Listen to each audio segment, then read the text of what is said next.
Hello and welcome. Today, we're diving deep into a serious lung condition called pulmonary edema.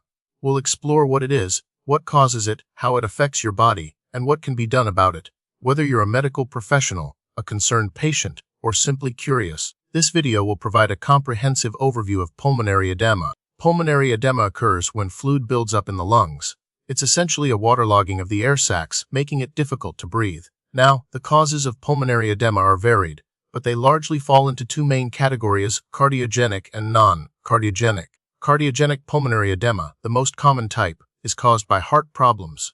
Conditions like congestive heart failure, heart valve problems, or severe arrhythmias can weaken the heart's ability to pump blood effectively.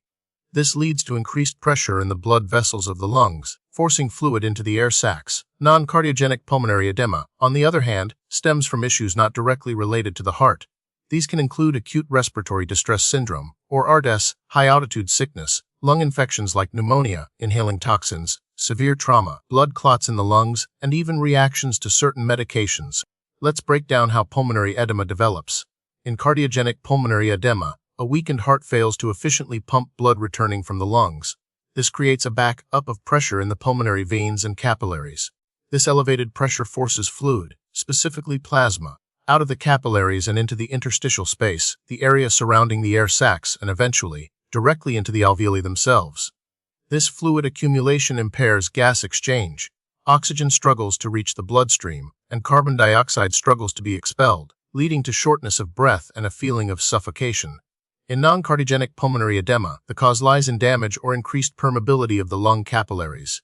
This damage can be caused by inflammatory processes, toxins, or other factors that disrupt the normal barrier function of the capillaries. When this barrier is compromised, protein-rich fluid leaks into the interstitial space and alveoli, causing a similar disruption of gas exchange. Determining the precise number of people affected by pulmonary edema annually is difficult, as it often arises as a complication of other conditions. Cardiogenic pulmonary edema is closely tied to the prevalence of heart failure, affecting millions worldwide. Heart failure is a major health concern, particularly in aging populations.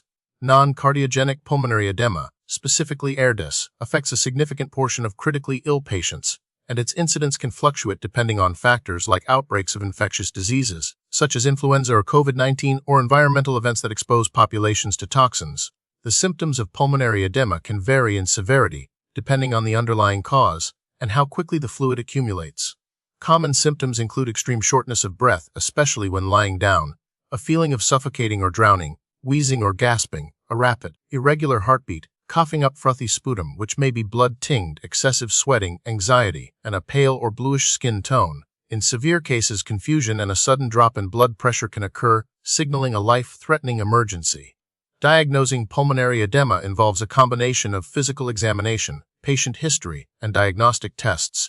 A doctor will listen to your lungs with a stethoscope, looking for characteristic crackling sounds called rales or crackles, which are indicative of fluid in the air sacs. Blood tests, including arterial blood gases, can assess oxygen and carbon dioxide levels in your blood, as well as identify any underlying metabolic abnormalities. A chest X-ray is for visualizing the fluid accumulation in the lungs. An electrocardiogram, or ECG, can help determine if a heart problem is contributing to the edema. In some cases, an echocardiogram, which is an ultrasound of the heart, may be performed to assess the heart's function and identify any structural abnormalities. A BNP test, which measures levels of B-type natriuretic peptide in the blood, can help differentiate between cardiogenic and non-cardiogenic causes, as BNP levels are typically elevated in heart failure. While the broad classification is cardiogenic versus non-cardiogenic, pulmonary edema can also be classified based on the speed of onset.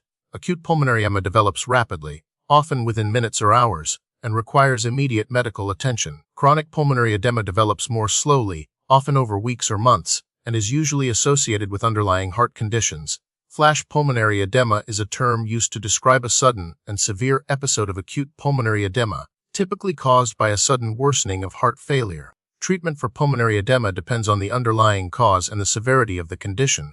The primary goal is to improve oxygenation and reduce fluid overload. Oxygen therapy, often delivered through a mask or nasal cannula, is essential to increase blood oxygen levels. In severe cases, mechanical ventilation may be necessary. Medications used to treat cardiogenic pulmonary edema include diuretics, such as furosemide, to help the body eliminate excess fluid, vasodilators, such as nitroglycerin, to reduce the workload on the heart, and medications to improve heart function, such as ACE inhibitors or beta blockers. For non-cardiogenic pulmonary edema, treatment focuses on addressing the underlying cause. This may involve antibiotics for pneumonia, medications to reduce inflammation in ARDS, or treatments to remove toxins from the body. In all cases, close monitoring of vital signs and fluid balance is crucial. While not all cases of pulmonary edema are preventable, especially those arising from unexpected events, there are steps you can take to reduce your risk. Managing underlying heart conditions, such as high blood pressure, coronary artery disease, and heart failure, is paramount. This involves following your doctor's recommendations for medication, diet, and exercise. Avoiding smoking and excessive alcohol consumption can also protect your heart and lungs. When traveling to high altitudes, ascend gradually to allow your body to adjust and avoid developing high-altitude pulmonary edema. If you have a history of pulmonary edema, it's important to be vigilant about recognizing the early warning signs and seeking prompt medical attention. The prognosis for pulmonary edema varies widely depending on the underlying cause, the severity of the condition, and the individual's overall health. Prompt diagnosis and treatment can significantly improve outcomes. In cases of cardiogenic pulmonary edema related to chronic heart failure, long-term management of the heart condition is essential to prevent recurrence. Research into new treatments for ARDS and other causes of non-cardiogenic pulmonary edema is ongoing. Recent advances include the development of more effective ventilation strategies and the use of targeted therapies to reduce inflammation and improve lung function. Scientists are also exploring the potential of stem cell therapy to repair damaged lung tissue. The field of pulmonary medicine is constantly evolving, offering hope for improved outcomes for those affected by this serious condition. Thank you for watching, and remember to consult with your healthcare provider for any health concerns.